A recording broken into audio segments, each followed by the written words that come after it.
Greetings. Father Mark signing on, continuing the course on the history of Catholicism in the United States, moving into the decade of the 1850s. The first president of the United States in the decade was Zachary Taylor, president number 12. Born on November 24th, 1784, in Virginia, his family moved when he was a child to Louisville, Kentucky. He was brought up on a plantation in Springfield, Kentucky, surrounded by slave laborers, owned by his father, Richard. Zachary received a basic education, aspired from a young age to join the military. He enlisted in the Army at the age of 22, became an officer in the United States Army in 1808. 2 years later, he married a lady named Margaret Smith, and they had 6 children, 5 of whom were born in Springfield. For the next 25 years, Zachary Taylor spent most of his time on the nation's borderlands. He fought many military campaigns against the Native American tribes, served at garrison post in the region. He also owned and operated plantations in Baton Rouge, Louisiana, and in Rodney, Mississippi. Taylor gained national prominence after he won a series of victories during the Mexican-American War, which we covered in the series in the last decade. Despite being outnumbered,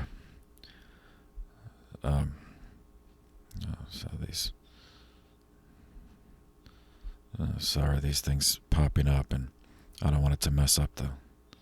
Okay. One of those victories was over General Santa Anna at the Battle of Buena Vista, and that since that, it was reported widely in the press, then his name became associated with military hero status, which allowed him to easily transition into politics. Then the decision of what party he would run as. The Whigs, as we saw, were the sequel of the early Federalist, which had fallen apart because of the corrupt bargain with the election of Quincy Adams. But those with that sort of political ideology remained. So the Whigs were the Neo-Federalists, meaning they believed in a strong central government, weaker state governments, and part of their belief in the strong federal government was belief in having a national bank and centralized banking, and that the federal government should have a role in infrastructure, terraforming in the country. Roads, bridges, canals, and by this point even railroads. So the Whigs, as a party, were founded by Henry Clay, the Kentucky congressman, also Kentucky senator, had been Speaker of the House and Secretary of State. So he was one of the ones implicated in the corrupt bargain, that because the election was Quincy Adams against Andrew Jackson. The first time Jackson ran was thrown to the House of Representatives. Henry Clay was Speaker of the House, and Quincy Adams was the one the House chose, and then he thereafter appointed Henry Clay his Secretary of State. So that was the assumption of the corrupt bargain. So Henry Clay rebranded the old Federalist name, which had been tainted, discarded the name, but kept many of its constituents together with the Whig Party. So the Whigs turned away from their founder, as he had already run for president 3 times and lost, because his name was tainted in the minds of many with that corrupt bargain. So the Whigs chose a military hero, Zachary Taylor, came up with a nickname for him, Old Rough and Ready. So he ran in the 1848 election, hoping to imitate the same success that the Whigs had with running another general earlier in 1840, William Henry Harrison. Taylor appealed to the Northerners, even though he was from the South. He appealed to the Northerners as a military leader, and he was a nationalist. I mean, a federal in the sense of the Federalist, of the old Federalists, the Whigs, meaning a strong central government. Yet he was also acceptable to the Southern constituents because he was a slave owner, and he owned a plantation, so they figured he would not attack their interest. And because he had spent his life in the military, he had no record on any of the controversial issues of the day. Taylor ran as the other party were the Democrats, and which that was Jefferson's party, then reimagined by Andrew Jackson. So they were the states' rights party, weak federal government but strong state governments. So they ran a guy named Lewis Cass. Now that he spelled Lewis Lewis rather than the French way, Lewis Cass, Cass. And he ran as a Jeffersonian-style Democrat, favoring self-determination for the territories over whether or not they would have slavery in their territory.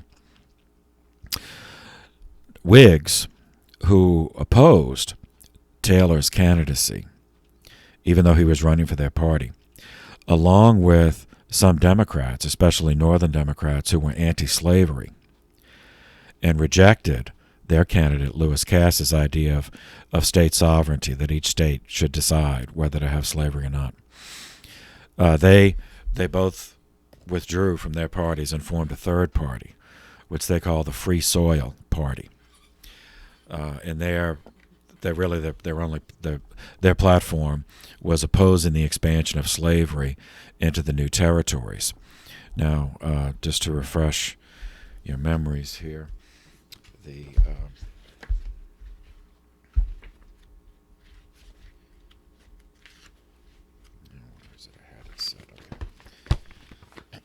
So, as a result of the American victory over Mexico, so remember the cause of the war was Texas, was the border of Texas, the Rio Grande. And then as a result of this, so Texas was already admitted as a state, even though Mexico didn't recognize the secession. But in the war, the United States won all this territory at California, up to the northern border of California. As we saw, the Oregon and Washington, that was a separate territory, and that we're just going to end up buying that from the British. But up to the northern part of what is the state of California, all the way over, which includes the future states of New Mexico, Arizona, Nevada, Utah, and parts of Colorado, Wyoming. All these, just as the Louisiana Territory had been acquired through purchase, and then that eventually became all or parts of, all of 14 states and then parts of another 3. But they first were territories, and they had to be absorbed gradually, carved up into smaller units and admitted as states. So that was the issue now, that we had all this there was all territory. So what do? Are we just going to, the Mason-Dixon line, is that just going to be extended all the way so that any territory south of the line will automatically have slaves and any territory north of the line automatically would not? So that was the two issues. So Lewis Cass believed in popular sovereignty, that whenever a part of this territory was ready to petition to become a state, then it would decide, should we have slavery or not, regardless of whether it was north or south of the Mason-Dixon line. All right. So that's the issue. So the Free Soilers opposed slavery into any part of that territory, whether it was south of the Mason-Dixon line or not. So that party, the Free Soil Third Party, nominated former president, Martin Van Buren, whom we met earlier. He was Jackson's vice president. And as these third parties, they always do, the Free Soil drew just enough votes to undermine Lewis Cass, the Democrat, which allowed Zachary Taylor, the Whig, to win. And the issue remained this: whoever won, the issue would be the same. What to do with all the land, how to absorb all the land conquered in the Mexican-American War. And Northerners and Southerners in general, regardless of party affiliation, sharply disagreed over whether the territories should be open to slavery for different reasons. Some was moral; they just opposed it on principle. Others were favored on different grounds, arguing that slavery represented unfair competition for workers. So, practical then.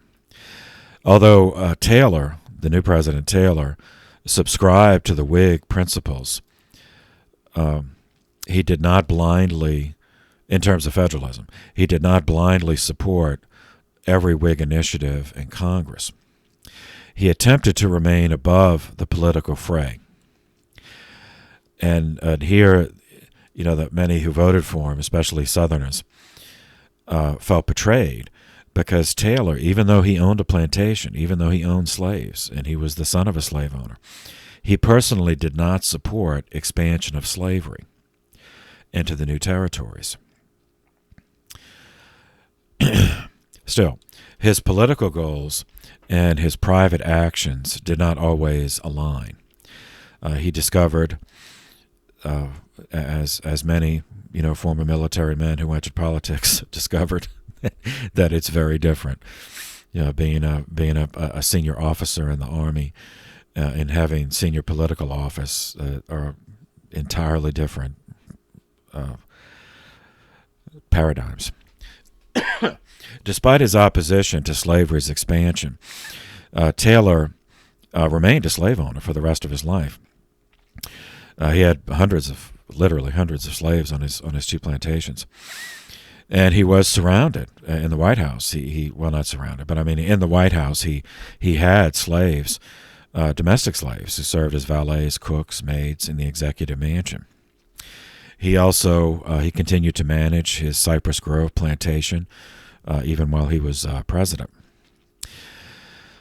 He was unsatisfied with the ideas proposed by Congress, so he urged settlers to go, who were going into the new territory, who settling in the areas that are now New Mexico, Arizona, California. He encouraged them to draft their own constitutions and apply for statehood, bypassing the territorial stage in the sequence. If that solution did not work, he was prepared to take decisive action. He may have thought he could do it by executive order. Just say, okay, from this river to this river, this is a new state. Just admit it like that. Now that would be unconstitutional. But so again, he was impatient. As a guy who was a general, and he could tell the private, go do that. But as a political leader, it wasn't that easy. Anyway, in February of 1850, so now we'll move into the new decade, he held a conference with Southern leaders. Most were elected, but there were also some important commercial leaders, and they had threatened secession from the Union.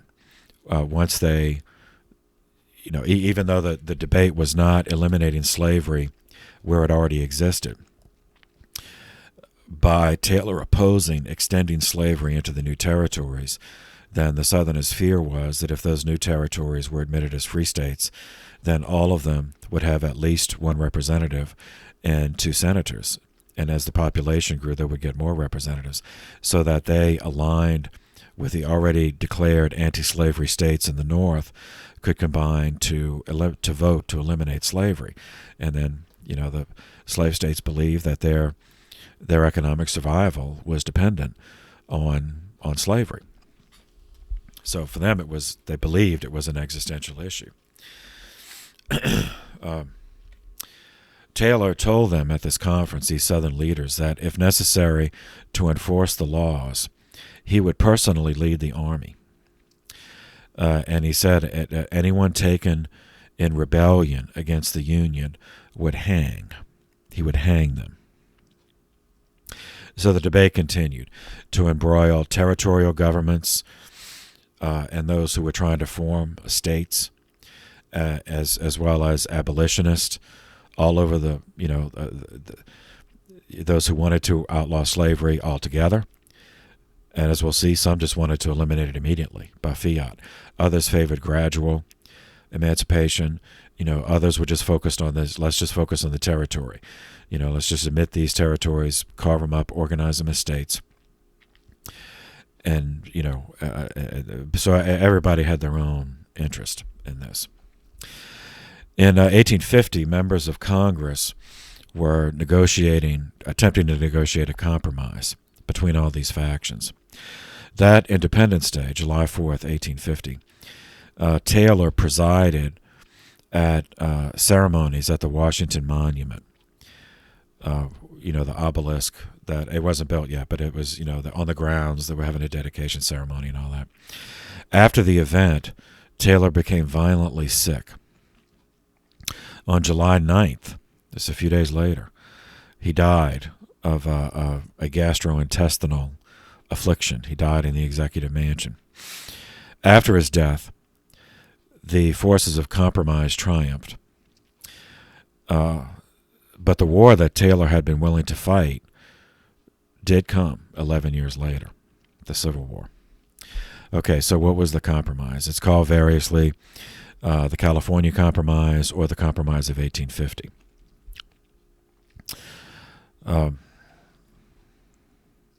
Taylor, before his death, argued that California, during the Mexican-American War, California had revolted against Mexico and declared its independence before the United States won the war. For that reason, he believed that California should be treated as Texas had been. Texas had also done the same thing. It seceded from Mexico, declared itself an independent republic, and then later petitioned for admission as a state. So Texas never went through that territorial stage as the Louisiana territory had. So he argued California should do the same, that it was not that we should not regard it as a territory, but as an independent republic, and absorb it that way, not as a territory, just simply admit it as a state. The problem was that the Union was balanced at that point between 15 states in the North allowing slavery, 15 states in the South that did not.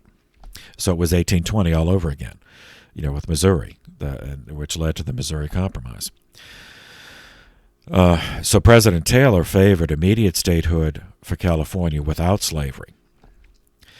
Now, California, if you look at it, it actually has territory on both sides of the line, of the Mason-Dixon line. If you extend the Mason-Dixon line all the way to the Pacific, but he had favored omitting all of it, all of what had been Alta California in the Spanish and then later the Mexican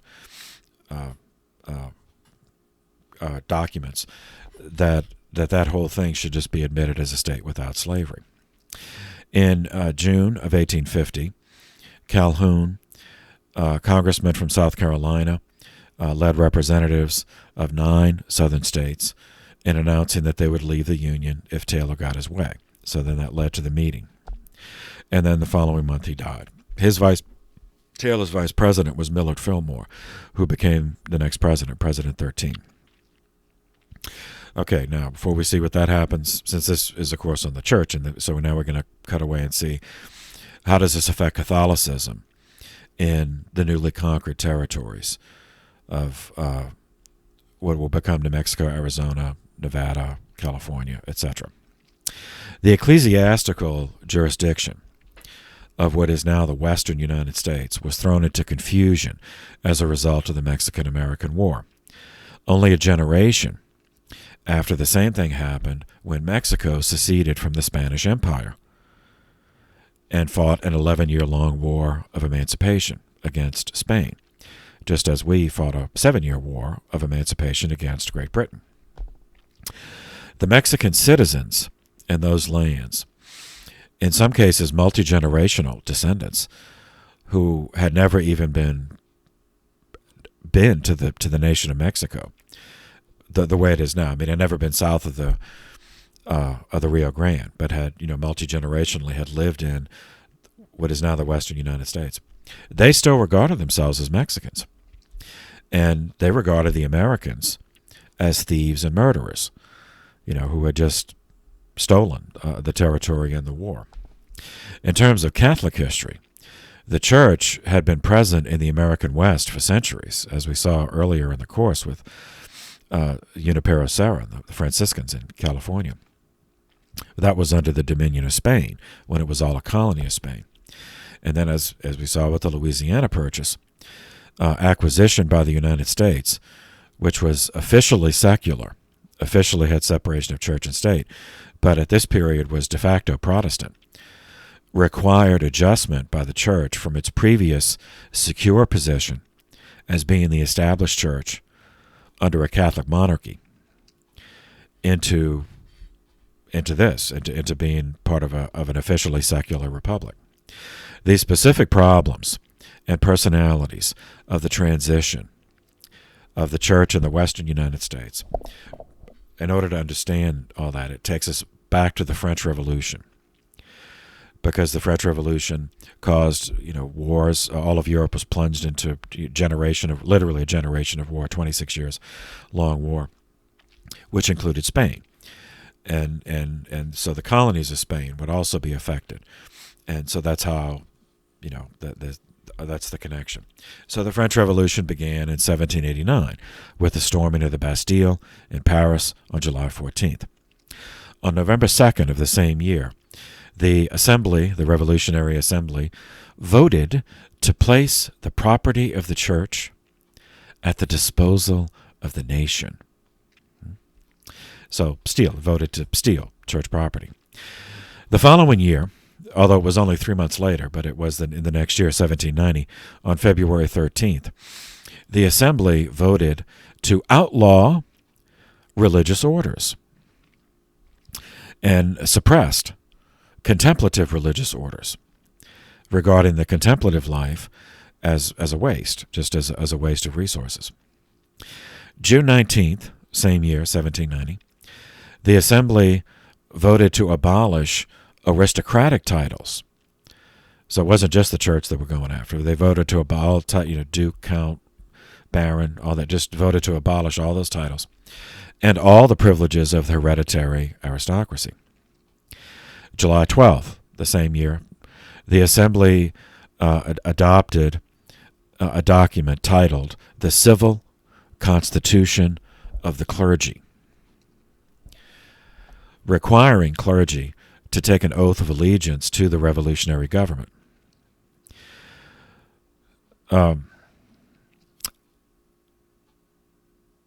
Same year, November 25th, was the slave revolt in the French colony of Saint Domingue, which is now Haiti. We covered that earlier in the course. Following year, 1791, June 15th, the Assembly voted to forbid priests from wearing ecclesiastical garb outside of churches. Okay, so you may wonder, who are these priests? All right, so earlier, February 13th, the Assembly outlawed religious vows, suppressed contemplative religious orders, but that was not the whole church. So this, on June 15th, meant that parish priests, secular priests, which essentially was what I am, that they could not wear religious garb. They could not wear clerical garb outside of church. On the night of June 20th, 1791, the same year, the King Louis XVI, the Queen Marie Antoinette, and their children tried to escape. As they saw what was happening, they tried to escape, but they were captured at Varennes.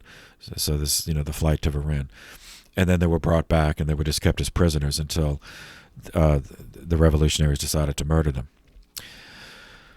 In 1792, August 18th, the Assembly abolished the rest of the religious orders, those that had been engaged in teaching and running hospitals. So the government nationalized, which, steal. That's nationalized is the word for when governments steal private property. In our country, it's eminent domain. But in this case, they nationalized the Catholic schools and Catholic hospitals, so the government just took them over. On August 21st, same year, 1792, were the first summary judgments, or we call it the Kangaroo Court, of the Revolutionary Tribunal. And that was the execution, resulted in the execution by guillotine, the beheading of a royalist named Louis d'Agremont. He was the first, but literally thousands followed after. And including Louis the King, Louis XVI, he was beheaded at 10:22 a.m. on January 21st, 1793. His wife, Queen Marie Antoinette, was also murdered in this way by guillotine on October 16th of the same year. The following month, November 10th, the Cathedral of Notre Dame, the cathedral of the Archdiocese of Paris, was stolen by the government and was rededicated as a temple of reason. Reason capitalized. So this is the civic religion, to replace the evil Catholic Church. This would be the cult of reason. Following year, 1794, on February 6th, Napoleon Bonaparte. He was born in Corsica, but at a time when Corsica was part of the French Empire, so he was he was a French citizen. He could join the French army, which he did before the Revolution.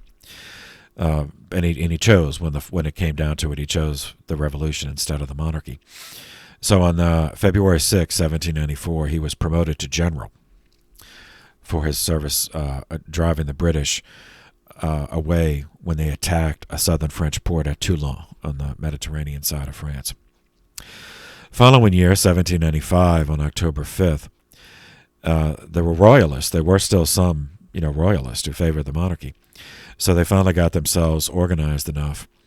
They had some uprisings that threatened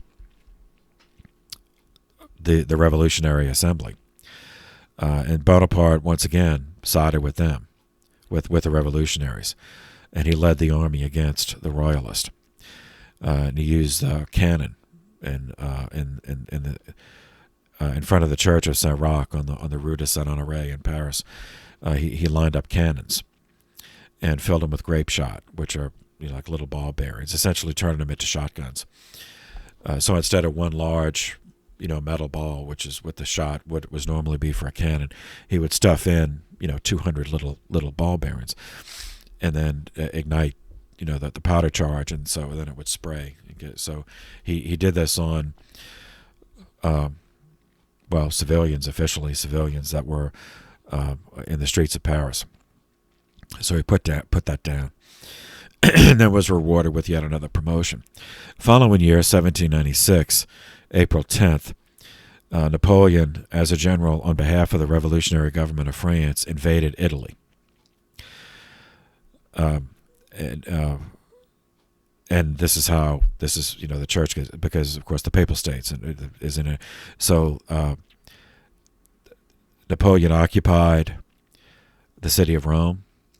The Pope at the time, Pius VI, was imprisoned. And they just kept him in prison until he died. He died 2 years later, on August 29th, 1799. He was still a prisoner at Valence. Napoleon got tired of the inefficiency of the revolutionary government, so decided to just overthrow it, not in the name of the monarchy, but in the name of himself. So a coup d'etat occurred in the same year that the Pope died in his custody, 1799. On November 9th, the coup d'etat occurred. Napoleon took over And on Christmas Eve, although they weren't calling it Christmas Eve because all that religious stuff had been abolished, Napoleon awarded himself the title of the first consul, replacing the revolution with a military dictatorship. So this template was repeated over and over and over again. Every time a revolution infected another country, regardless of the ideology, this is what happened. That they would use violence to overthrow the established order. There'd be mass murders, a civil war, and then usually foreign wars also. The economy would collapse, and so the people finally, out of desperation, would turn to a strongman, which was usually a military figure. And then, that person would take over and impose public order and just replace it with a dictatorship. And then whoever that dictator was would then serve his own interest, use the country to serve his own interest. So the revolution, again, regardless of the ideology, the people, just the average people like us, either nothing is better for them or it's much worse. But their situation is never better. So they were no more free under Napoleon than they had been under the monarchy. In fact, they were less free because Napoleon was more organized. Anyway, for our purposes, the reason I summarized all this is because of church history. The virus of revolution led to the kidnapping and wrongful imprisonment of Pius VI.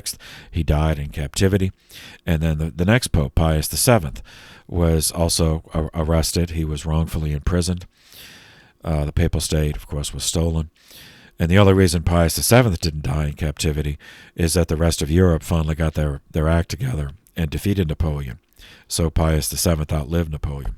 But he did spend years in prison. South of the papal state in Italy was the Kingdom of Naples.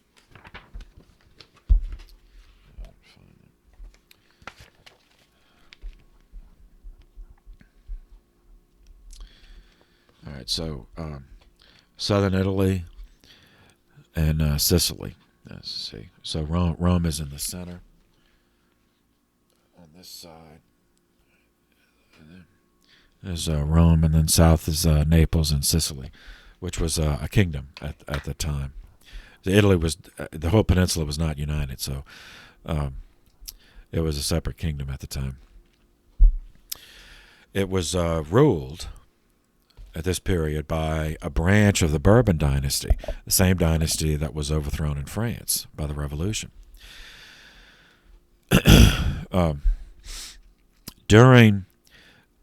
So Europe got together and they formed 7 different coalitions against Napoleon, 7 coalition wars against Napoleon. During the third of those coalition wars, King Ferdinand IV, the king of Naples and Sicily, previously had stayed neutral, but this time he sided with the Allies against Napoleon, sided with England, Austria, and Russia against Napoleon. Napoleon crushed that third coalition at the Battle of Austerlitz. It's one of his most famous victories on December 5th, 1805. 22 days later, on December 27th, Napoleon declared that Ferdinand had forfeited the throne of Naples, Sicily. So Napoleon claimed it by right of conquest. 4 days after that, on December 31st, Napoleon commanded his older brother, Joseph Bonaparte, to invade and conquer Naples, Sicily. King Ferdinand had thought to put up a fight, but didn't realize that nobody was gonna fight for him. So he fled. Ferdinand fled the realm. Napoleon rewarded his brother by installing him as king, King Joseph of Naples, Sicily, on March 30th, 1806. Following Napoleon's policy, King Joseph implemented, what they would call as modernization, but we would say, secularization and nationalization, which included stealing church property. That's nationalizing church property. Now, they would pretend that this was done as a legal process. So they create a law to do something unjust. And, well, then it's a law, so then it's not illegal. And then everyone has to obey it because no one's above the law, right? Especially the church. So the term, they came up with this term, the bien national, the goods of the nation, or, that this is being taken for the national good, stealing church property. The following year, July of 1807, Napoleon finished crushing the Fourth Coalition against him, leaving much of continental Europe militarily non-viable for a time. But England, however, was not on the continent. It's an island, so it was a perennial enemy of the French Revolution, relatively safe on its island because of its fleet. Napoleon's countermeasure was economic sanctions, as we would say today. He commanded all of Europe under his control to embargo England. In other words, to refuse to allow English ships to dock, refuse to unload English merchandise. He called this the Continental System. Portugal, on the west coast of the Iberian Peninsula. This is good enough.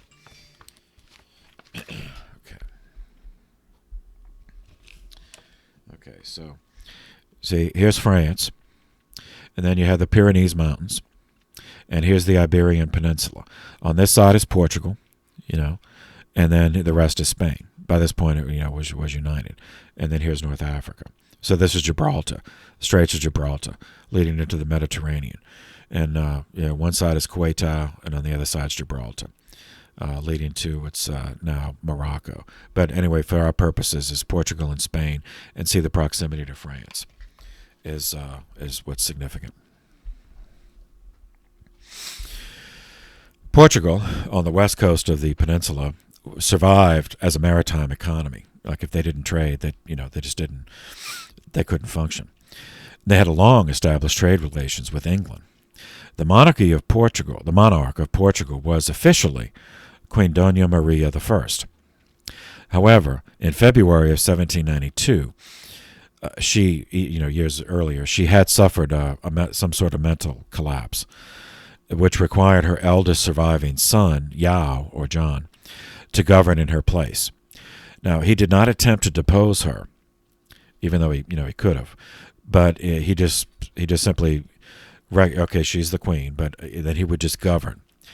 With the title Prince Regent until she died. And then when she did die, then he became King Yao the Sixth, or John the Sixth. He resisted pressure from Napoleon with this. He refused to boycott English commerce, as this would have destroyed the Portuguese economy. So what's Napoleon going to do? So perceiving opportunity in the historic antagonism between the Portuguese ruling family, the House Braganza, against the Spanish ruling family, which was another branch of the Bourbons. The same overall dynasty that had governed France was overthrown and had governed Naples and Sicily, which Napoleon just overthrew. There was another branch that governed Spain. So Napoleon formed an alliance with Spain to invade, conquer, and partition Portugal between them. Textbook application of the old Roman divisio et regio, divide and rule. Napoleon then moved his army across the Pyrenees Mountains on October 12, 1807, without any fighting, because he had formed this alliance with Spain. So he completely tricked them. As taking an army across the Pyrenees that's a substantial military proposition, and it would not, against a resolute defense, even Napoleon probably couldn't have done it. Certainly not without heavy losses. But anyway, now we got to do it without a fight. So he captured, the alliance, they captured Lisbon, Portugal, on November 30th, 1807. The Braganza royal family evacuated to their colony of Brazil in South America. It took only 2 months and 3 days for Napoleon to betray his Spanish allies, beginning on February 2nd, 1808. He dispatched troops to occupy Navarre and Catalonia, capturing the fortifications on the Spanish side of the Pyrenees. Realizing they had been duped, now the upper echelons of Spain turned against each other. Well, it's your fault. Oh, I knew it was a bad idea. No, it's your fault. That kind of stuff. 30 miles south of Madrid, Spain, the royal family and the royal bureaucracy halted at Aranjuez as they were evacuating to the south, fleeing Napoleon's troops in the north. On March 17th, 1808, the prince heir, the royal prince, organized a conspiracy against his father. The king was Carlos IV, and he's the one that made the deal with Napoleon, which obviously blown up in their face. So the prince heir used that, he was discredited, formed a conspiracy against his father, forcing his father to abdicate in his name. So the prince heir became King Ferdinand VII. Now, he didn't kill his father, so Carlos was still around. However, Napoleon, he corners them. He forced both of them to abdicate the throne to him on May 7th, 1808. Then, on June 6th, 1808, Napoleon promoted his brother Joseph within the Napoleonic Empire. So remember, he's been King of Naples, Sicily. So now Napoleon promotes him and makes him King Jose of Spain. Once more, implementing revolutionary policy, on August 18th, 1809, King Jose Bonaparte outlawed, quote, all regular, monastic, mendicant, and clerical orders in Spain, the assets of which would be nationalized for the good of the nation, the bien national, good of the nation. Now, Spanish resistance to the French occupation commenced almost immediately. Spain's a huge country, so it would not be easy to absorb. But the resistance was triggered by revolutionary stooges, stealing from the church, and by outlawing the clergy. They forbade burials on consecrated ground, and instead required burials to take place in new secular municipal cemeteries without a religious ceremony. So that was the trigger for the Spanish War of Independence. And in Spanish history, it began with the Dos de Mayo uprising, the 2nd of May uprising, 1808, south of Madrid. And it continued until April 17th, 1814, with the restoration of Ferdinand VII and the monarchy. King Bonaparte's brother, Napoleon's brother, King Jose, abdicated and ran away before his brother's final defeat, which occurred, he had one defeat in Leipzig in Germany, then the final one was Waterloo in Belgium. The evacuated House of Braganza, Portugal, along with the capture, the deposition of the Spanish Bourbons, called into question the sovereignty of the vast colonies of both realms. Naturally, House Bonaparte claimed all the colonies by right of conquest, and they expected those colonies to obey them and continue, carrying out tax theft and sending that to them. But there were some loyalists, many loyalists in the colonies, who assumed that Napoleon would eventually be defeated and the old order would be restored, while others perceived the regime changes in Europe as an opportunity for something new. So with that background, for our purposes, the colony of interest is what had been the Viceroyalty of New Spain, encompassing the territory from Panama north. Let's see.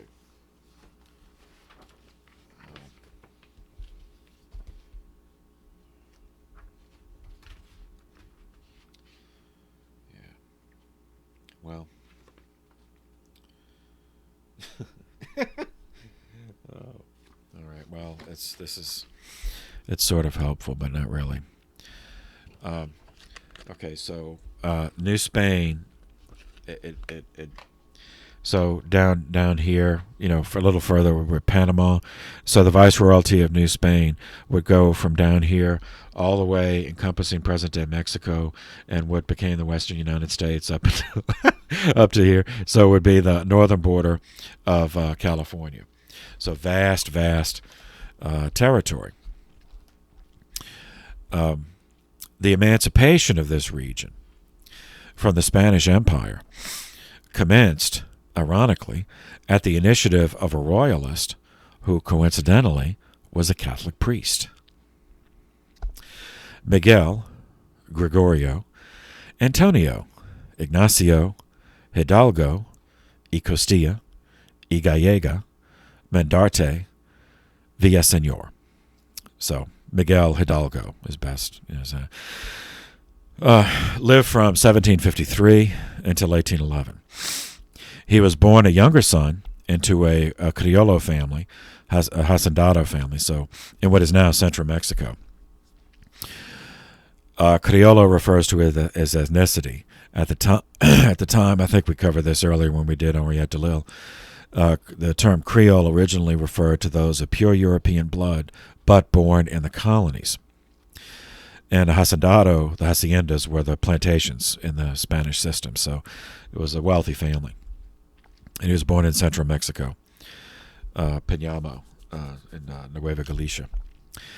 In keeping with the centuries-old pattern of feudalism, which Spain imposed on its colonies, Miguel's father, Hidalgo's father, decided that he and his younger brother would go into the church.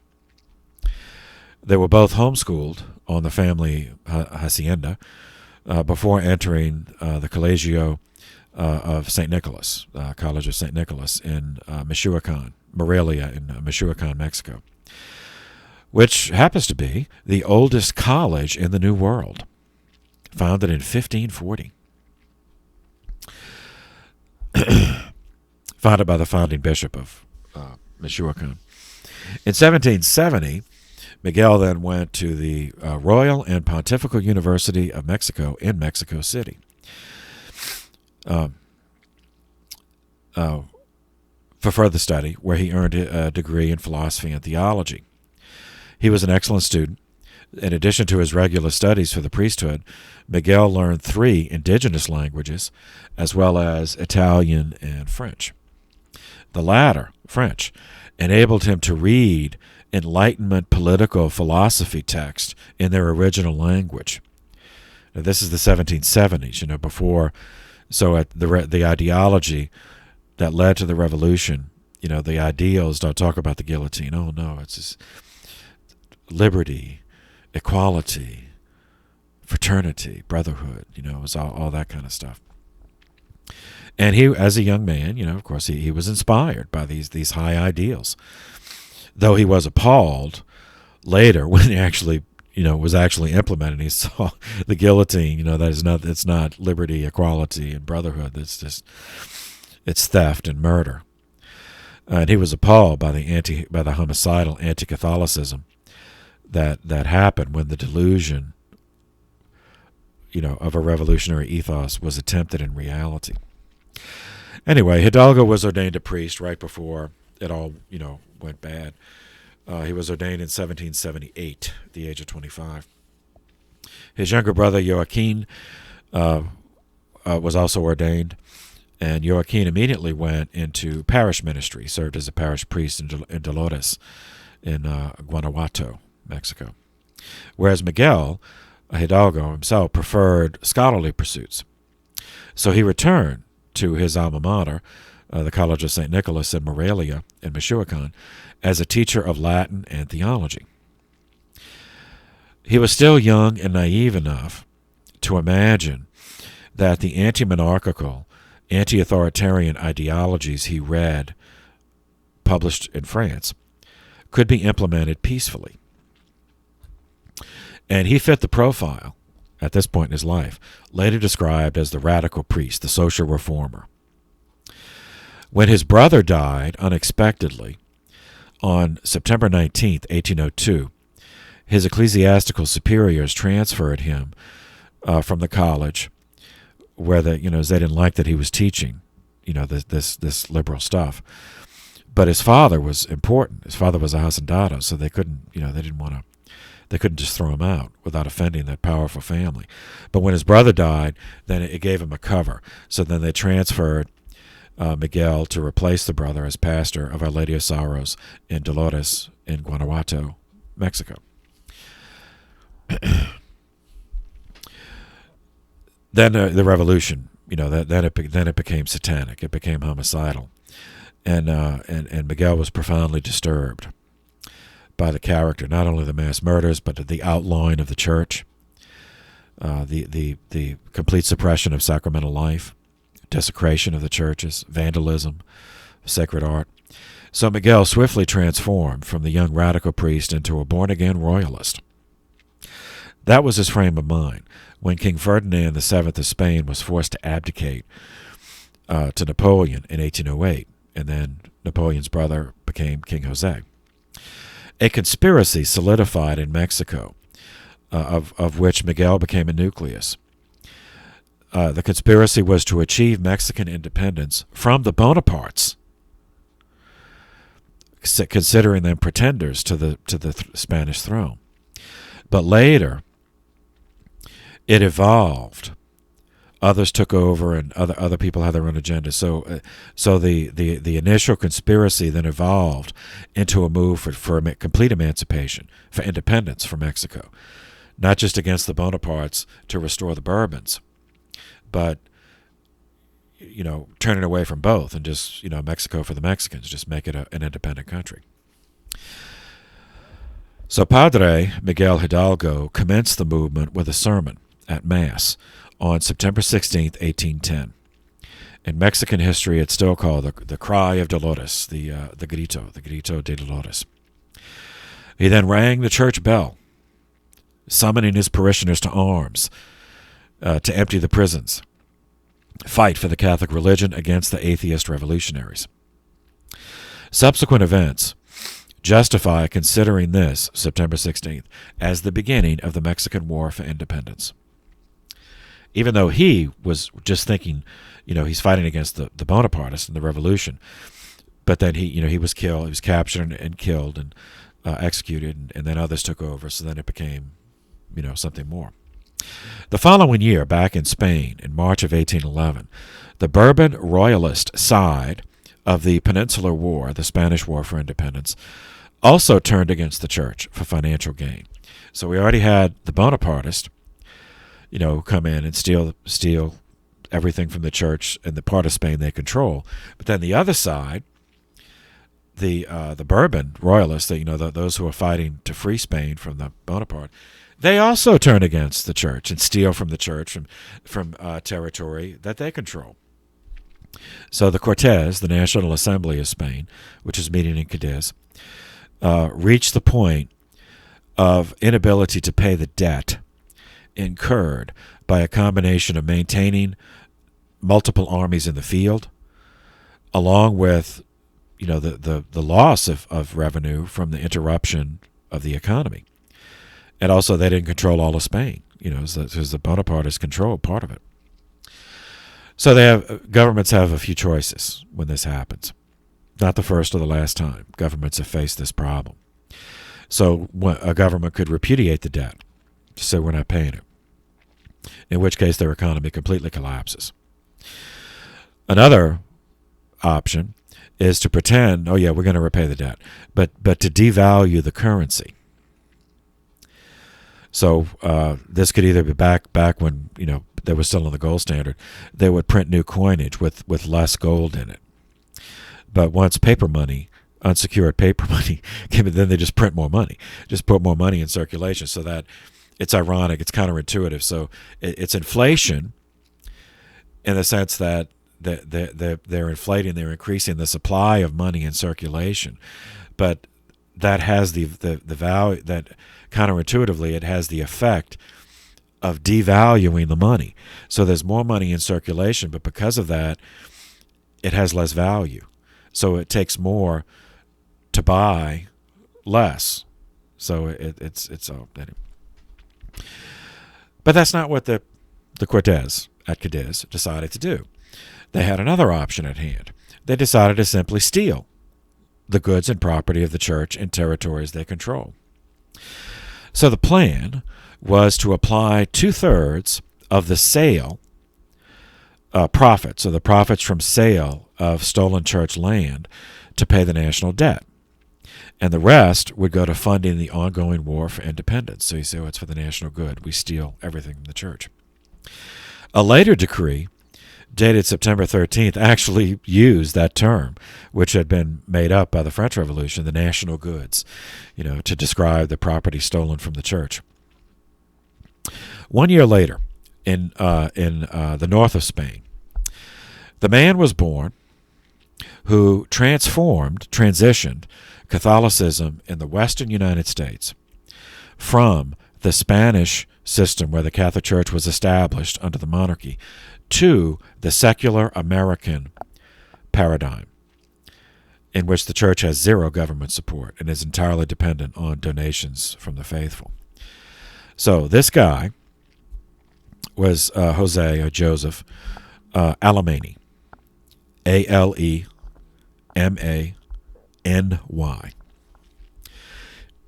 the third of 12 children born in Catalonia, Spain. It's North Spain. Father's name was Antonio, mother's name was Maria. Born in 1814. Early in life, Alemany discerned a vocation to ecclesiastical life, but specifically to mendicant life in the order of preachers, the Dominicans. Now, that was impossible to pursue in northern Spain at the time because of all that because it was all outlawed, it was all stolen, because the Bonapartists were in charge in northern Spain. So he went to Rome for his formation. In religion, he was given the name Brother Sadoc, S-A-D-O-C, who was the name of another Dominican who was martyred in Poland in the 13th century. On March 27th, 1837, Alemany was ordained a Dominican priest in the Cathedral of Viterbo near Rome. So this is all in Italy. Even though he's Spanish, he can't do it in Spain because of all the stuff that it's one of the reasons I covered all of that. Not only to understand his life, the guy who's going to transition the church in the western United States, but also to understand his attitudes, what his background was. So the order, the Dominicans had him remain in Rome for a time to earn a licentiate in theology, which he completed in 1840 at the Minerva, as they were calling it then. It's now the Angelicum. So the Santa Maria Sopra Minerva is the name of a church where the Dominican base was, and they had a school there. So sometimes informally it was called the Minerva. Now it's the Angelicum. There's this the College of St. Thomas Aquinas, who is called the Angelic Doctor, so the Angelicum. Yeah. Alemany revealed a capacity for work that was perceived early in his formation, and that led to the customary punishment. So while working on his advanced degree, his licentiate, he was simultaneously appointed submaster of novices and assistant rector of the church, Santa Maria Sopra Minerva in Rome. So, full-time student, but also 2 other full-time jobs. So seminarians, you see, the tree of pain. That's how the branches on the tree of pain grow. Watered with sweat and tears of, people like Alemany. When he earned his licentiate, and of course he wanted to go back home to Spain, but that was still impossible for reasons we already summarized. So the Dominican Master General, Father Encarani, assigned him to the United States, which at the time was missionary territory. He was assigned to St. Joseph Priory in Somerset, Ohio. Let's see. I'll get it better. See all these. It comes.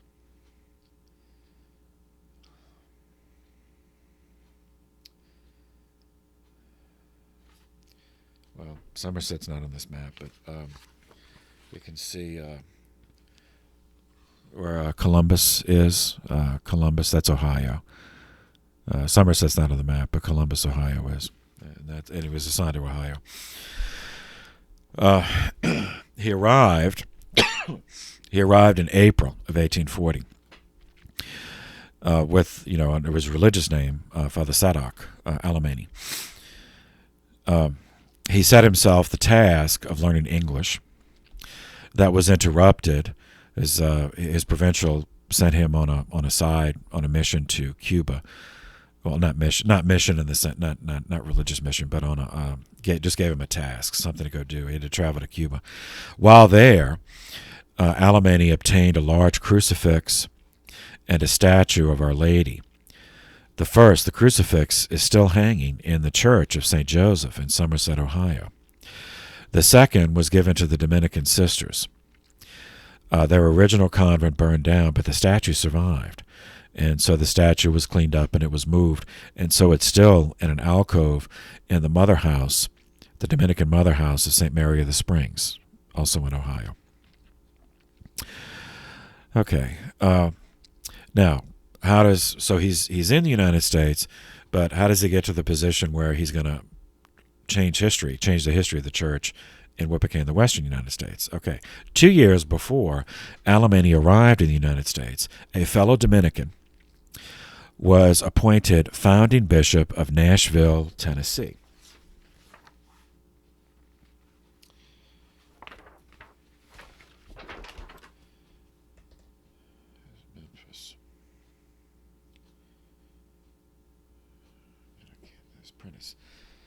This print is so small.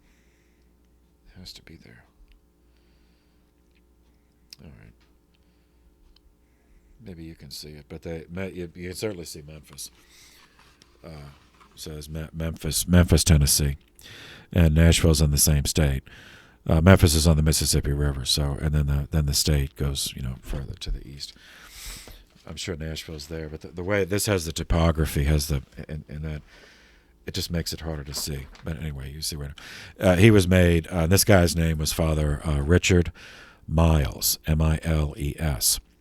He was American. He was born in Maryland, and in 1838 he was made founding bishop of Nashville, Tennessee. And so he has this job, and he needs help. So he went to his Dominican brothers for help, and he asked for help, and so he received some of the help he received included Friar Sadok Alemany in 1845. First, the bishop assigned him to serve at the cathedral in Nashville. And Friar Alemany, he failed to learn his lesson from what happened to him in Rome.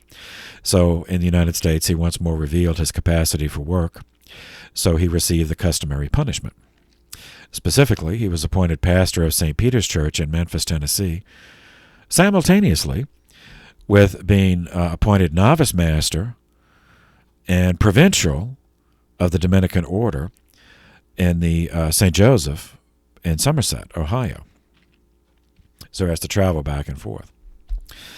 As provincial, Alemany constructed the new St. Joseph College, and he finished the interior of St. Joseph Church in Somerset. The church had been started before he got there, but he finished it. In 1849, in his capacity as Dominican provincial of St. Joseph, Alemany attended the 7th Provincial Council of the U.S. Bishops at Baltimore. So he was there to speak for the Dominicans. The other bishops there were favorably impressed with him. By that point, he had mastered English. Since he already spoke Spanish, obviously that was his native tongue, it occurred to the bishops that this was the perfect person to heal the wounds of war. This is only 1 year after the Mexican-American War, so that this is the perfect guy to heal that and to lead the assimilation of the Western territory just recently conquered by the United States from Mexico, because he had assimilated. So I figure, okay, he could lead others whose also their native language is Spanish, then he could lead them to assimilate. That was their thinking. Now, the bishops did not tell him that's not the way the church works. Instead, behind his back, they told upper echelons, so they informed Rome of this. And that resulted in Friar Alemany being punished with yet another job. being ordained as the first bishop of Monterey, California, as a U.S. territory. Now that catches us up to the previous material that we started with Zachary Taylor. So the entire transaction was a setup for Alemanni. He was obliged, in his capacity as provincial, to attend the Dominican General Chapter in Rome, which met the next year in 1850. In the course of that, which was routine for a provincial, Alemanni was summoned to a private meeting on June 11, 1850, with Cardinal Giacomo Franzoni, who was the prefect of the Congregation for the Propagation of the Faith. Cardinal Franzoni informed Alemanni that he was appointed as Bishop of Monterey in Alta California. Alemanni flatly refused. That again, seminarians, that's not the way the church works. So on June 16th, he was commanded to a personal audience with Pope Pius IX. And Pope Pius commanded him under holy obedience to accept this job. So, okay. So Alemanni was ordained Bishop of Monterey, California, before he left Rome. He was not letting him get away. So he was ordained in Rome on June 30th, 1850. Though born in Spain and having studied in Italy, by this point Alemanni was already a naturalized U.S. citizen. So the bishops were right. And subsequent events prove that they had been right, that he was the perfect bridge between the remaining Spanish colonials and their new reality as being part of the United States. He was dejected at the enormity of the task before him. Nevertheless, he proceeded methodically to perform his new duties. He recruited, before he left Europe, he recruited a Belgian-born Dominican sister, Sister Mary of the Cross Guimaraes, along with a fellow Catalan Dominican priest, northern Spain, like himself, who, like Alemanni, also had to leave Spain and go to Italy to do his formation. This is Friar Francis Villarrassa, Villarrasa.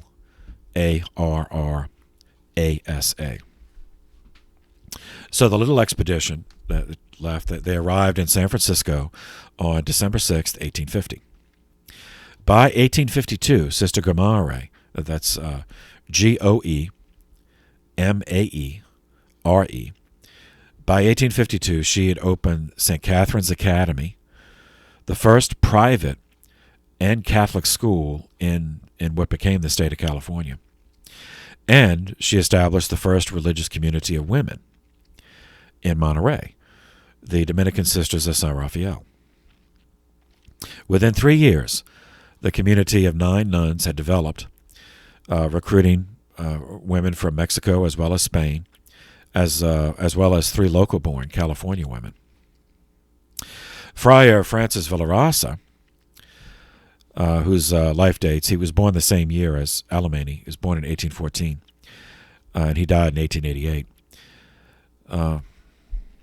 Let's see. Studied in Rome. He was ordained a priest in Viterbo, 1837.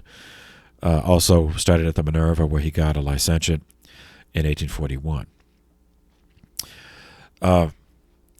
In traveling to California, to their new life, Villarrassa was granted the authority as provincial, even though there was no province in California, so that was his job, is that Alemanni could not be provincial and bishop at the same time, because there's 2 different jurisdictions. So Villarrassa's job was to, make a province in California. In 1851, in Monterey, Friar Provincial Villarrassa established the first Dominican Friar Foundation in California, and he gave the habit to 6 young men. Now, they were all from Catalonia. They were all from Spain, like he was. But they, if you wanted a religious vocation, you couldn't do it in Spain because of the persecution there. So he set up this small community in Benicia, which was then, at the time, was the state capital of California, on March 31st, 1854. That little group formed the nucleus of the Dominican province of the Holy Name, the West Coast province. Villarrassa served as provincial. He served as prior superior, also served as a parish priest, novice master, and professor of all ecclesiastical disciplines. Seminarians, you see, the tree of pain. Under his administration, the foundation came to include a priory in San Francisco. Well, they established a priory in San Francisco, along with 8 mission stations, and a community of more than 40 members before he died. And from that nucleus grew the province of the Holy Name, which was finally established in San Francisco in 1912. When the Archdiocese of San Francisco was established on July 29, 1853, Alemany, Bishop of Monterey, was transferred. He was appointed by Pope Pius as Pius IX as the first Archbishop of San Francisco. Alemany arrived in San Francisco, finding 3 established Catholic parishes left over from the Spanish period. Mission Dolores, which had been founded in 1776, Francis of Assisi, and San Patricio. As well, let's see.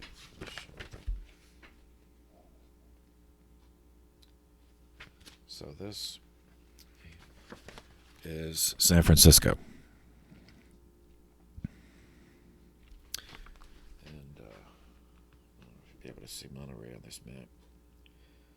Well, if it is on this map, it's too small. Like what are they? It's like it's not even 1-point font. This is like 0.001 point font. As Archbishop of San Francisco, Alemany presided over what became a multinational diocese, owing to the rapid influx of people because of the California Gold Rush, which just started a few years earlier in 1849.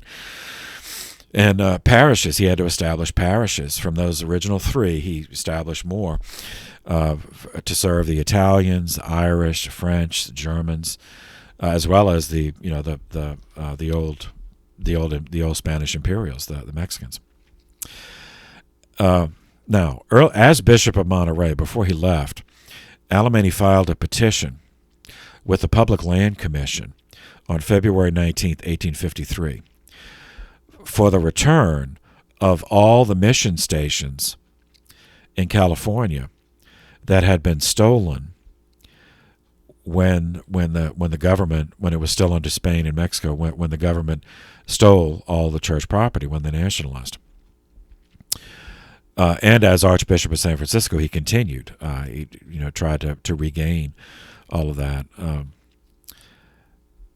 The Diocese of Monterey originally encompassed the entire area of the former Mexican province of Alta California, while the Archdiocese of San Francisco encompassed all of the state of California north of Monterey Bay, as well as territories that would become Nevada and Utah.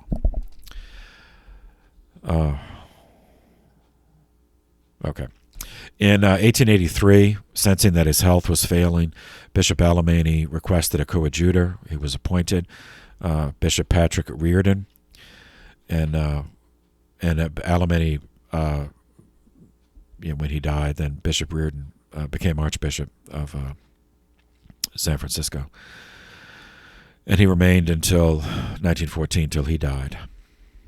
Okay, so Alemany began that transition of and blending, the old Spanish Imperials who had become the citizens of the Mexican Republic with all these new Americans coming in because of the gold rush. So he started creating that church, living under the secular reality of the United States, ministering, as we saw with previous bishops in the eastern part of with dealing with immigration, dealing with the different ethnic issues and all of those tensions, and dealing with all the financial headaches that come with building all these new institutions. So Alemany is the transitional figure. Let's see how long we've been going. I do want to have all this in one. All right, so I'm going to risk it. On July 23rd, 1850, so while Alemany was still Bishop of Monterey, 3 years before he became Archbishop of San Francisco. So July 23rd, 1850. The Apostolic Vicariate of New Mexico was created. All right. So that is...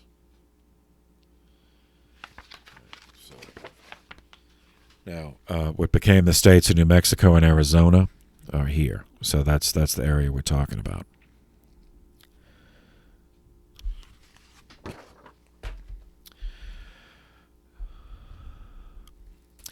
Okay, earlier in our tracing Catholicism's spread in what would become the United States, we had occasion to visit this area, what became New Mexico and Arizona. After the success, the American success and the Mexican, after the Mexican success in their war for independence against Spain, which prevailed finally in 1821, that area, what became New Mexico and Arizona, fell within the ecclesiastical boundaries of the Diocese of Durango in Mexico. The new Republic of Mexico inherited 21 missions established along the Pacific coast of California, beginning in 1769 with the work of St. Junipero Serra, whom we covered earlier in the course during the colonial period. He's a Franciscan missionary. The network extended 529 miles up the Pacific coast along El Camino Real, the Royal Road, connecting missions from San Diego to Sonoma. The Republic of Mexico, after achieving independence, was internally divided, as we covered in the background for the Mexican-American War, along lines of ethnicity, class distinction, political ideology, and land ownership. Again and again, it's land ownership or land reform. You know, those two swinging back and forth from that caused untold suffering, not only in Mexico, but all of Latin America. We're down to South America, wherever. Anyway, so each class and each ethnic group were further internally divided by differing attitudes toward land reform and Catholicism. The religious orders, like the Dominicans, we discovered that, and they were by their nature transnational institutions, multinational institutions. They tended to remain loyal to the Bourbons. They were loyalists during the Revolution, and after the monarchy was restored, they continued to be loyalists.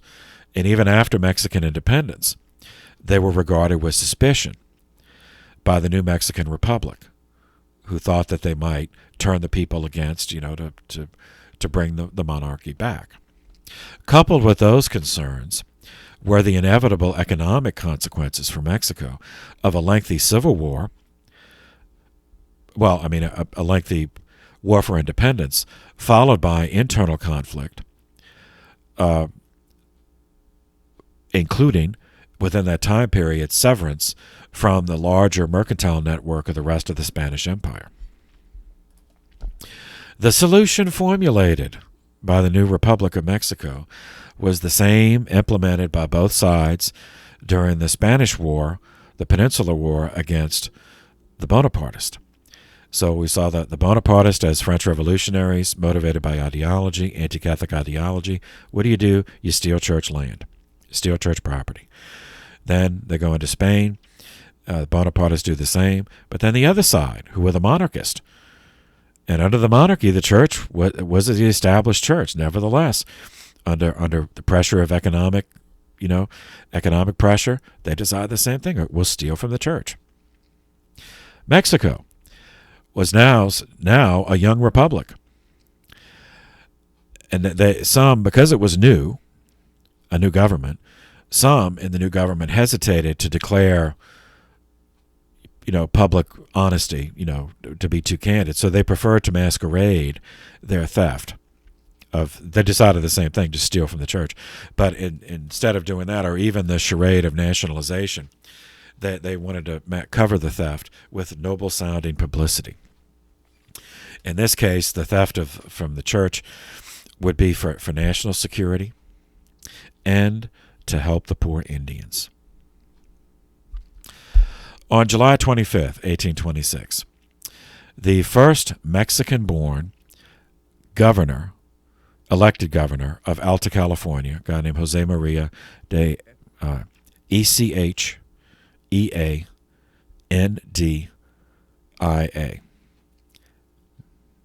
Echeandia. Well, anyway, you have the spelling. On that date, he issued a proclamation of emancipation, freeing all Indians from the control of the missionaries, of those evil Catholic priests and those evil religious orders, and making the Indians, now by Indians I mean the indigenous tribes, making them eligible for Mexican citizenship.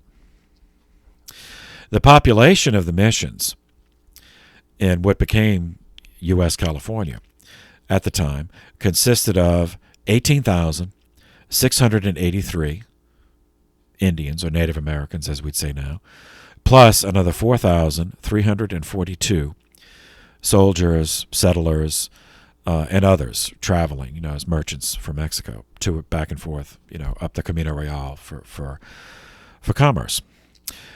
So after this proclamation, this noble proclamation, so then the national security episode of the Theft Theater opened on December 20th, 1827, when the legislature of the Republic of Mexico mandated expulsion of all Spaniards,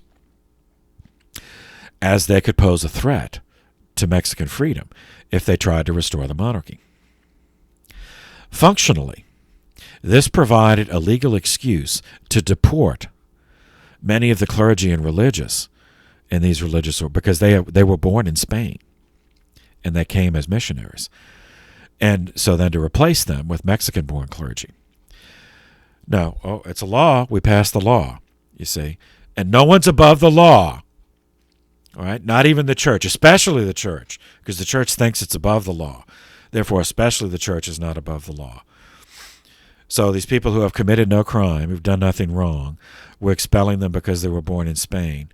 But it's not wrong because it's a law. We passed a law. Make it legal, okay? Nobody's above the law. You see how this works? It's, again and again and again. It's been... All right, so that's the first episode in the Theft Theater. The next episode in the Theft Theater recycled the Helping the Poor Indians script. On August 17th, 1833, the Congress, the legislature of the Republic of Mexico, passed the decree for the secularization of the missions of the Californias. For a time, everyone pretended to believe, and a few might actually have convinced themselves it was true, that the churches of these missions, just the church buildings, would be given to the care of diocesan priests. That's secular priest. Whereas the lands, all the lands that had been attached to those missions, would be given to the Indians.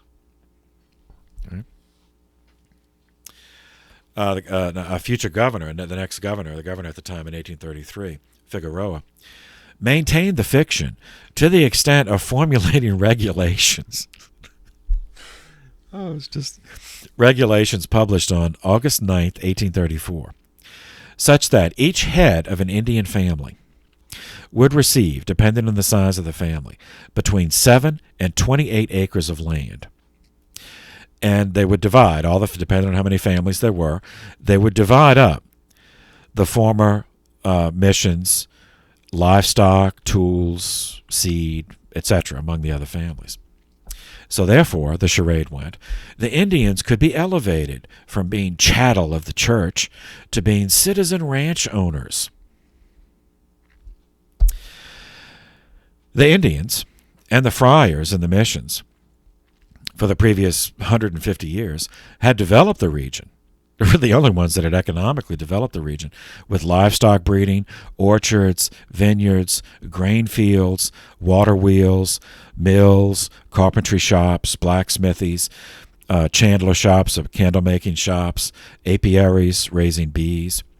So all of that, all right, now, if we were all in class together, this is one of those times where I would say, raise your hand if you think the government gave 529 miles of this Pacific Coast land to the Indians. Raise your hand if you believe that's what happened. All right? Well, Hopefully no hands are up after you've listened to all this history, because of course that's not what happened. That was never the intent, that this is all the charade. This was all the performance in the theft theater. As for the theft, which of course happened, the mission of San Juan Capistrano was the first mission stolen on August 9th, 1834. 9 more followed the same year, 6 more in the following year, and the rest by December of 1836. As for the cover story of the theft theater, it soon collapsed under the weight of reality.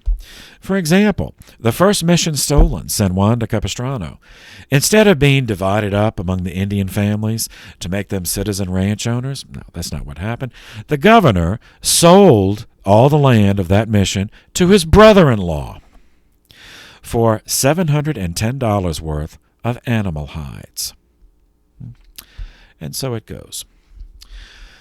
Such naked anti-Catholicism and really comic corruption led to the Revolt of 1837, also known as the Chimayo Rebellion, which was a popular uprising in New Mexico, well, what became the state of New Mexico, led by a guy named Albino Perez. He had been Mexican governor of the region since 1835. The Rebel Manifesto proclaimed on August 3rd, it was a long series of things, but it opened with, "For God and the nation and the faith of Jesus Christ, the principal points we defend are the following. First, to be with God and the nation and the faith of Jesus Christ." And then they went on with economic demands. But this had, religious motivation also, because part of the theft is that functionally the sacramental life ends. So they're also fighting for the church. This is not the last time this happened in Mexican history. Now, Governor. This was back. So as we covered, the United States declared war in Mexico May 13th, 1846. Military action in California began with the Bear Flag Revolt on June 15th, 1846. On July 7th, 1846, U.S. forces took possession of Monterey, California, and terminated the authority and jurisdiction of Mexican officials on that day. The Treaty of Guadalupe Hidalgo ended the war, was signed on February 2nd, 1848. California became a territory of the United States. The treaty terms included giving the residents 1 year to choose whether they wanted to have Mexican citizenship or American citizenship. Over 90% chose American citizenship, which included full U.S. voting rights. The other 10% of the population returned to Mexico. Between 1847 and 1849, California was run by the U.S. military. A constitutional convention met in Monterey in September of 1849 to set up a state government. Well, to petition for statehood, you have to write a constitution, and then you send that to the U.S. Congress as part of your petition for statehood. This constitutional convention operated for 10 months before California was admitted to the Union as the 31st state by Congress as part of the Compromise of 1850, enacted on September 9th, 1850. Okay. As for the church there, all right. So as we said, ecclesiastically, New Mexico, Arizona was under the Bishop of Durango, the Diocese of Durango in Mexico. And, no, I don't think it has it on here. No, the map's not detailed enough. They have Nogales. Chihuahua. Juarez. No, it's not up. The 23rd Bishop of Durango was Jose Antonio Loriano de Siberia y Escalante. Lived from 1791 to 1863. He became Bishop of Durango in 1831. The Mexican-American War ended 1848, and the Holy See took no action. So the Bishop Siberia, continued to function as bishop over the territory, even though now some of his territory was still in Mexico, but other parts of his territory were conquered by the United States. After 2 years passed with no military changes, meaning, that the Holy See was just waiting to see, well, is Mexico going to try again to get it back? No, so that didn't happen. So then the Holy See reconfigured the ecclesiastical jurisdiction to conform to the new political reality. So created the Vicarian Apostolic of New Mexico on July 23, 1850. Now there were, of course, Catholic priests in the territory already who could have been named as apostolic vicar. Yet the senior priest in the region, Juan Felipe Ortiz, flatly refused. He was loyal to Bishop Siberia. Siberia and Durango was his bishop. So he refused to accept this without, because it would undermine his bishop. It would be like, anyway. And anyway, Siberia, as well as the Bishop Siberia, as well as Padre Ortiz, rejected the validity of the American claim to the territory because it was based on an unjust war. In addition, at least from their perspective. So in addition, as American corporate law evolved, it would have been dangerous for the church to have a non-citizen as presiding bishop, as they had limitations on the fiduciary property ownership at the time. So Rome appointed a French immigrant priest who was already an American citizen as the founding Vicar Apostolic of New Mexico, Jean-Baptiste Lamy, Lamy, lived from 1814 to 1888. Studied at a French Sulpician seminary until ordination in 1838 as a diocesan priest for the Diocese of Clermont. Inspired by a plea for missionaries from the Bishop of Cincinnati, Ohio, Bishop John Purcell, Lamy received permission to emigrate to the United States. Purcell assigned Lamy to work on the mission circuit in Ohio and Kentucky. To his surprise, Lamy's surprise, he was notified by Pope Pius IX that he was being appointed as bishop of the recently created Apostolic Vicariate of New Mexico. This occurred less than 1 month after Alemany was appointed Bishop of Monterey. So see how the church is organizing in light of the new reality. Lamy was ordained a bishop on November 24th, 1850, by Archbishop Martin Spalding of Louisville. And there were other bishops there, 3 bishops there. Also Bishop Jacques-Maurice de Saint-Palais of Vincennes, Indiana, which is now Indianapolis. The diocesan seat was moved to Indianapolis. And Louis Amadeus Rapp of Cleveland, Ohio. Lamy arrived in Santa Fe, New Mexico, on August 9th, 1851.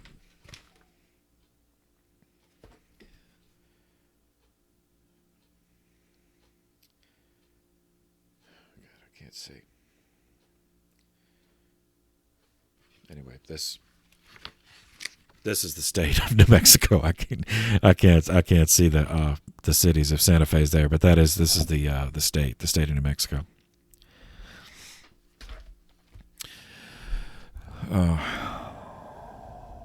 He was welcomed by the governor of the territory, James S. Calhoun. That's the American governor. Now, that's not to be confused with John Calhoun, the senator from South Carolina, who will loom large as the course continues. This is James Calhoun, and many other citizens were there. However, Padre Juan Felipe Ortiz informed Lamy that he, along with the other Mexican clergy, did not recognize his authority as bishop, that they remained loyal to Bishop Siberia. Lamy then wrote to Bishop Siberia in Durango asking him to write to the priest and explain that Rome had done this. Siberia didn't respond. So Lamy then went in person, traveled to Durango to meet Bishop Siberia, 995 miles each way by mule. Upon arriving, Lamy showed Siberia the papal documents of appointment with the proper seals. And at that point, Bishop Siberia withdrew his canonical objections, and he informed his former clergy north of the Rio Grande that the change was legitimate, that it was approved by the Holy See. Lamy invited Siberia to return the visit, to visit Santa Fe, which he did. And the people saw them both together at numerous functions in the territory, so that sort of helped facilitate the transition. However, Bishop Lamy still had many other problems, including the Los Hermanos de la Fraternidad Piadosa de Nuestro Padre Jesus Nazareno, the brothers of the pious fraternity of our Father Jesus the Nazarene. That was a lay confraternity of men, like laymen, of Spanish-American Catholic men in New Mexico, southern Colorado. This group had its origin back in the theft of the Catholic missions and the secularization already covered.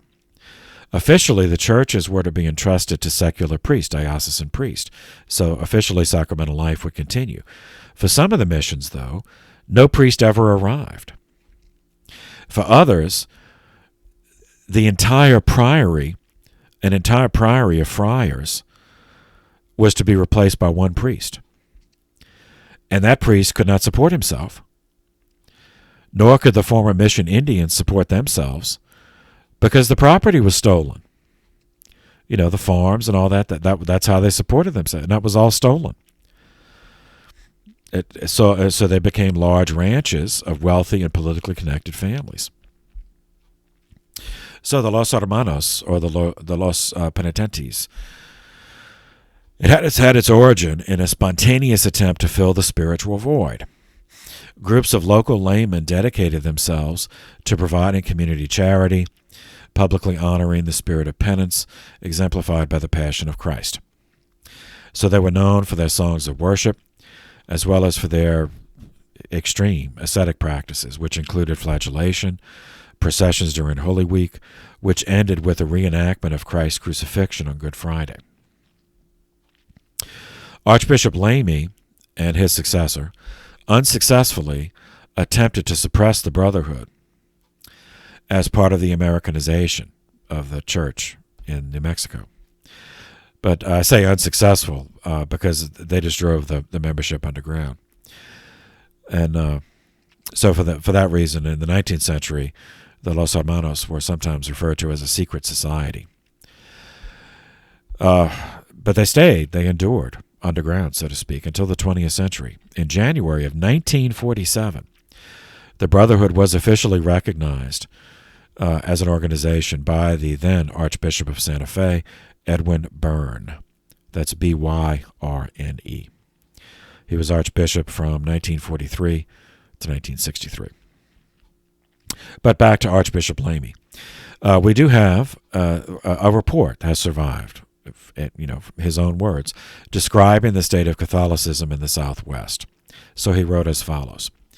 In New Mexico, we have only the most rigorously necessary things for our existence: bread and meat. There are no factories of any kind here. The majority of the inhabitants raise sheep and cattle and horses, but they get very little profit out of it. It may be for lack of a market, or on account of the Indians who steal the flocks, kill the shepherds, or take them prisoner. New Mexico is the most populated of the three territories that to this day comprise the Diocese of Santa Fe. We have 110,000 Mexicans and 15,000 Catholic Indians. Colorado has 10,000 Catholics and a settlement of 40,000 souls. Arizona has 8,000 Catholics. The present number of our priests is 41. 5 in charge of Colorado, 3 in Arizona, the rest in New Mexico. I have made 3 pastoral visits into Colorado and one into Arizona. But this took me 6 months, from the 1st of November, 1863, to the 1st of May, 1864. I traveled over 1,000 leagues on horseback. A league is 3 miles. In some places, we had to sleep under the moon and to travel spaces from 20 to 25 leagues without a drop of water, walking to rest my horse. But we find ourselves rewarded for all this hardship at finding such faithful souls. Not having seen a priest for many years, they take advantage of the visits of the missionary to receive the sacraments with fervor and gratitude. Until now, communication between New Mexico and the rest of the United States is difficult, transportation very costly. But railroads are building in the west, in California, and from the east, in Missouri and Texas. And soon as these are established, the working of the mines, the raising of the flocks, the cultivation of vineyards will change entirely the condition of things.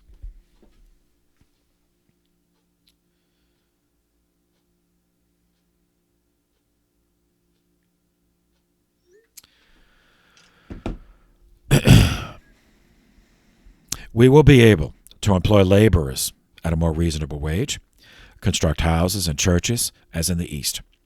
We may probably see factories established in this country where wool is to be obtained in great abundance.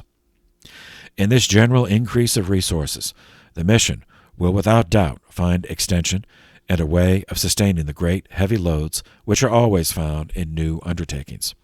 Providence will never abandon us, and the order of the propagation of the faith will, as we hope, continue to help us as heretofore, since the beginning of this see in Santa Fe, of which, despite our personal unworthiness, we have the honor to be the first bishop. On July 29th, 1853, the Vicariate of New Mexico was raised to the level of ordinary diocese. It became the Diocese of Santa Fe. Lamy was still there, so he was appointed as first bishop. At that point, his territory included the present states of Arizona, Colorado, Utah, as well as New Mexico. He was one of the Council Fathers attending the First Vatican Council, and he constructed the Cathedral Basilica of St. Francis of Assisi. On February 12, 1875, the Diocese of Santa Fe was elevated to an archdiocese. Lamy was still there, so he became the first archbishop. On May 1st, 1885, in 1888, he died of pneumonia. And he's buried under the sanctuary floor of the Basilica of St. Francis. So kind of stepped out of the chronology, but I wanted to have all that together.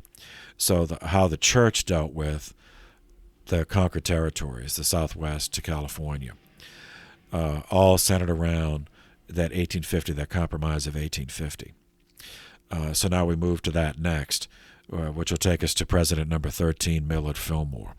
So we'll start with that in the next video. So for now, thank you for your attention. This session is adjourned.